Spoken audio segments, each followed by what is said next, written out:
potential. It's that they don't see themselves as having the leadership qualities. A lot of times people have been calling this the imposter syndrome. How many of you have heard that? Yay. So it is. It's very, very true. And they also say that now it takes about 7 times for a woman to actually run for a leadership position, that they have to be asked 7 times.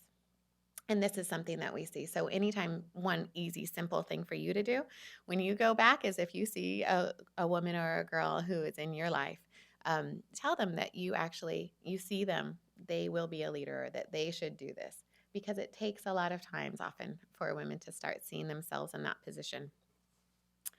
Um, so across all fields, that leadership number is about 18%.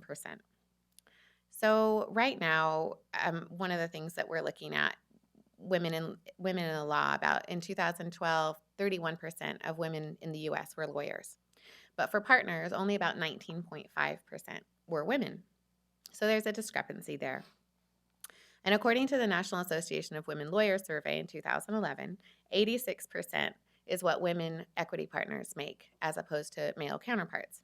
And they say that non-equity partners do better. They are making about 95%, and of counsels make about 92%. But that equity partner number is really troubling. So what is this disparity, and how can we start to make changes to fix it?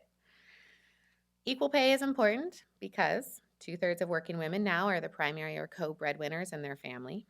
About 73% of women control or influence household spending, making a really strong business case for closing the pay gap. You can see a stronger economy if you've got more money in women's pockets who are spending it.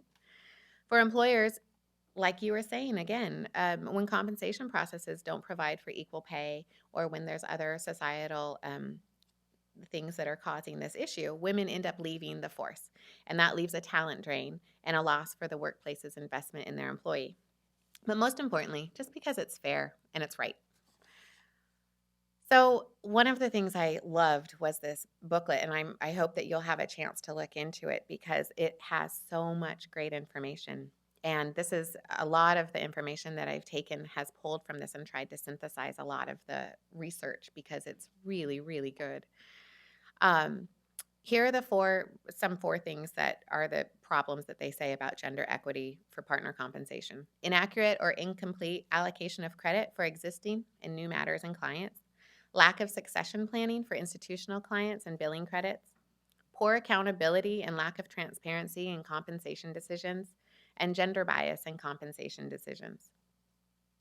So in these reports, there's multiple studies that are listed, but one that I found really interesting was this Cachette Consulting Group study, and they found that gender is a major factor in compensation, that male equity partners receive a higher mean and median compensation than female equity partners when origination, billable hours, partner tenure, and size of firm are controlled.